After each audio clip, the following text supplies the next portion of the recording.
Welcome to the show of அரசியல் நையாண்டு. இன்னைக்கு நம்ம வீடியோல கலக்க போற அந்த 5 அரசியல் தலைவர்கள் யாரு அப்படிங்கறத பாக்குறதுக்கு முன்னாடி சேனலை மறக்காம சப்ஸ்கிரைப் பண்ணிக்கோங்க. ஏன்னா வழக்கம் போல சனிக்கிழமை நல்ல காமெடிஸோட உங்ககிட்ட வந்து நாங்க வந்து சேர்ப்போம். ஸோ அதை நீங்க பாக்கணும்னா சப்ஸ்கிரைப் பண்ணா மட்டும் தானே முடியும். ஸோ மறக்காம அதை பண்ணிக்கோங்க. இப்ப நம்ம வீடியோக்குள்ள போகலாம்.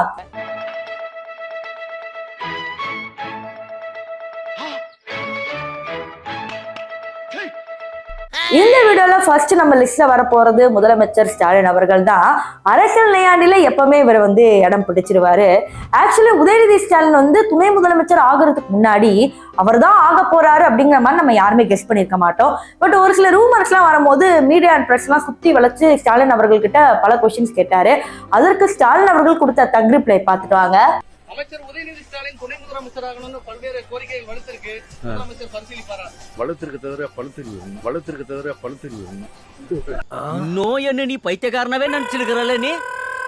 இதெல்லாம் நல்லா பேசிட்டு கடைசியில துணை முதலமைச்சரா உதயநிதி ஸ்டாலினே போட்டாரு. ஒருவேளை இதுதான் மன்னராட்சின்னு மக்கள் சொல்றாங்களோ? நம் ராஜதந்திரங்கள் அனைத்தும் வீணாகிவிட்டதே, இன்னும் பயிற்சி வேண்டுமோ?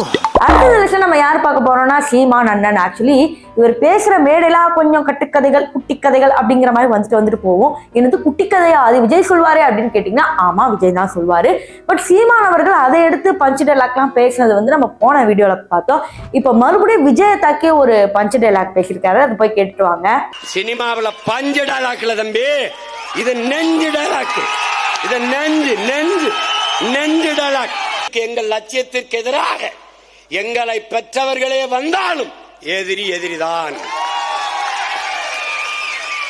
அதுல அண்ணனும் கிடையாது தம்பியும் கிடையாது. பாத்தீங்களா அழகா சீமான் அண்ணன் டிஆர் மாதிரி பேசியிருக்கிறாங்க. அவங்களுக்குள்ள இருக்கிற அந்த டைரக்டர் தனத்தை வெளியே எடுக்கவே முடியல அப்படிங்கறத பார்த்தோன்னே தெரிஞ்சிருக்கும்.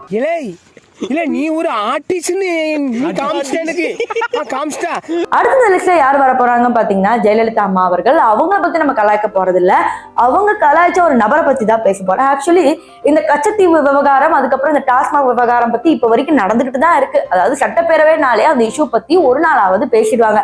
அப்ப ரீசெண்டா பாத்தீங்கன்னா ஜெயலலிதா அவர்கள் ஆட்சியில இருக்கும் போது ஸ்டாலின் அவர்கள் என்ன பண்ணுவாருன்னா வெளிநடப்பு செஞ்சுட்டாரு. அவர் வெளிநடப்பு செஞ்ச ரீசனை ஜெயலலிதா அம்மா எதுக்கு அப்படின்னு சொல்லியிருப்பாங்க. பிற்காலத்துல அதுதான் ட்ரெண்டும் ஆச்சு.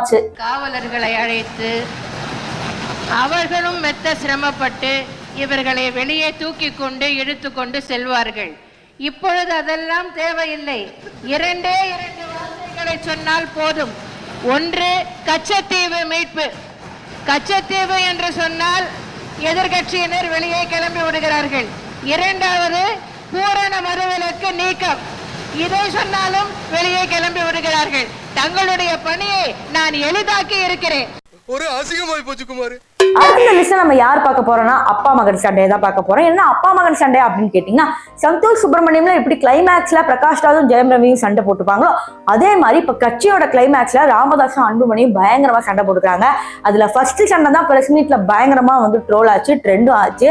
அது ஒரு சில பேர் மீன் போட்டு எப்படின்னா இது எங்க அப்பா இது எங்க நானு அப்படிங்கிற மாதிரிலாம் போட்டுட்டு இருக்காங்க. சோ அந்த வீடியோ போய் பார்த்துட்டு வாங்க. நீங்க சொல்லுங்க கேட்கணும். யாரா இருந்தாலும் நான் சொல்றதுதான் கேட்கணும். எல்லாம் பண்ணுங்க, நீங்க பண்ணுங்க. புரியுதா? நான் சொல்றதை கேட்கலன்னா யாரும் இந்த கட்சியில இருக்க முடியாது. கை தட்டுங்கப்பா. குடும்பத்துல என்ன ஒண்ணு போடு. குடும்பத்துல அவ்வளவு நன்றி. யார் சொல்றது? என்ன தப்பு பண்ண சொல்லு. எல்லா தப்பையும் நீங்க தான் பண்ணீங்க. எல்லா தப்பையும் நீங்க தான் பண்ணீங்க. நம்ம வீடியோட கடைசி பகுதிக்கு வந்துட்டோம். இதுல நம்ம கடைசியா பார்க்க போறது யாருன்னு பாத்தீங்கன்னா பாரதி ஸ்ரீனிவாசன். சோ இவங்க பாத்தீங்கன்னா பாஜகல ஒரு முக்கியமான பொறுப்புல இருந்தாலும் அண்ணாமலை எப்பெல்லாம் வந்து குட்டி குட்டி கட்டுக்கதைகள் சொல்றாங்களோ அப்ப இவங்களோட ரியாக்ஷன் பங்கமா இருக்கும். ஸோ இவங்களோட ரியாக்ஷன் தான் பிற்காலத்துல வந்து பாத்தீங்கன்னா எல்லாருமே நோட் பண்ணி பயங்கரமா மீன் போட்டு ட்ரெண்ட் பண்ணிட்டு இருந்தாங்க. அவர்களுக்கு குழந்தை பிறந்து அவர்களுடைய குழந்தைக்கு திருமணமாய் அந்த குழந்தைக்கு திருமணம் பிறந்து பாருங்க சௌமியராம் கண்மணியா அந்த குழந்தைக்கு திருமணம்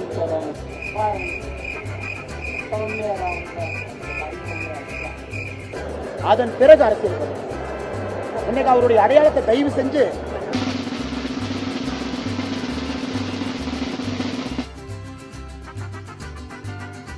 நான் சொன்ன இந்த 5 அரசியல் தலைவர்களோட நையாண்டி உங்களுக்கு ரொம்ப பிடிச்சிருக்கும்னு நினைக்கிறேன். ஸோ இதெல்லாம் பிடிச்சிருந்ததுன்னா மறக்காம சேனலை சப்ஸ்கிரைப் பண்ணுங்க, லைக் பண்ணுங்க, ஷேர் பண்ணுங்க. பாய்.